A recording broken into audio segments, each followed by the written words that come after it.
The slanders against the Cathars. Abstinence.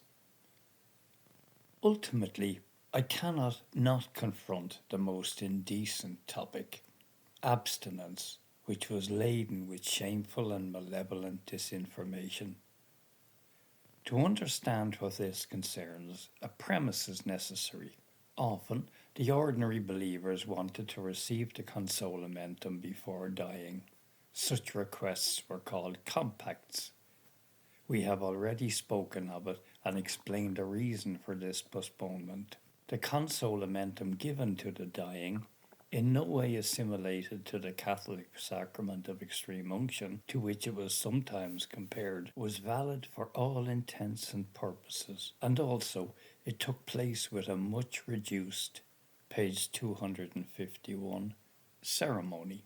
It is a practice verified everywhere, even if it appears only in later times when Catharism was now dying out, and it was without doubt a product of the persecutions that had made the life of a consolato extremely insecure and uncomfortable.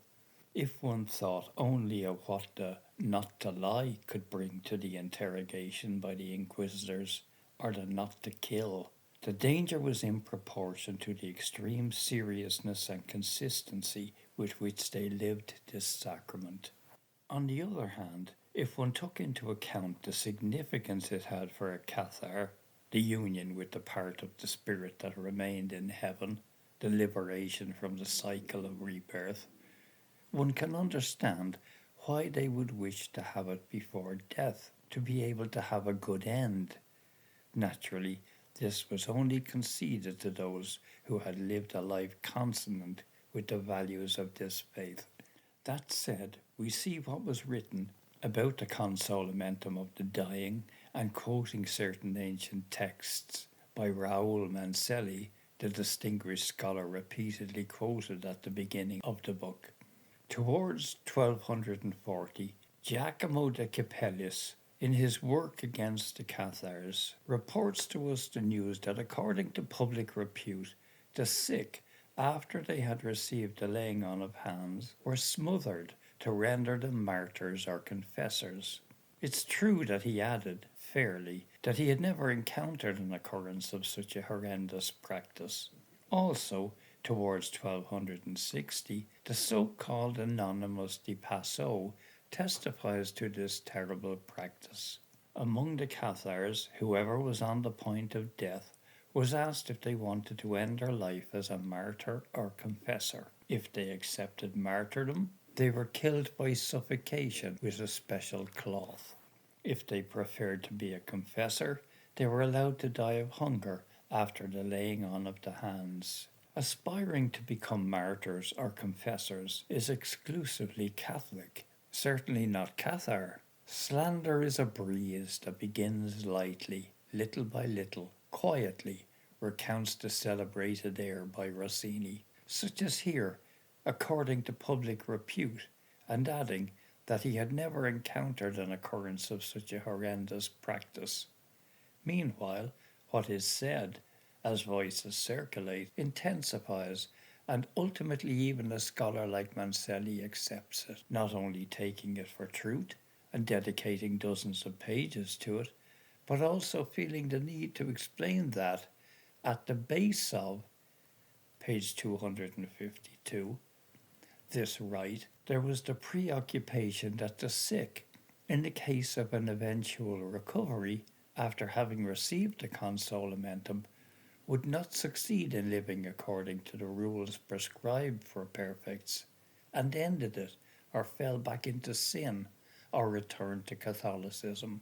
To this non-existent practice that Mancelli even calls a rite, and elsewhere a suicidal homicidal ritual, was given a name, endura. It is an Occitan word meaning abstinence. It was actually in use by the Cathars, but only to indicate the periods of fasting for the novices and the consolati. The most recent historiography, mostly foreign, has downgraded so many assertions that, although attested in records, has often been blown up with the evident intention of placing Catharism in a bad light.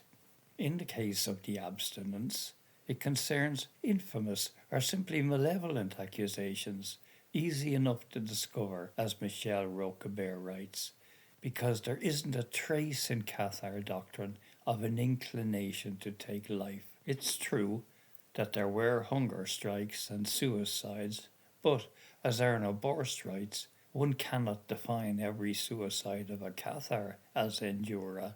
Above all, not those actions due to desperation that came about through fear of the Inquisition, when, in the jails of the Inquisition, a perfect put an end to his sufferings. This could not be considered endura.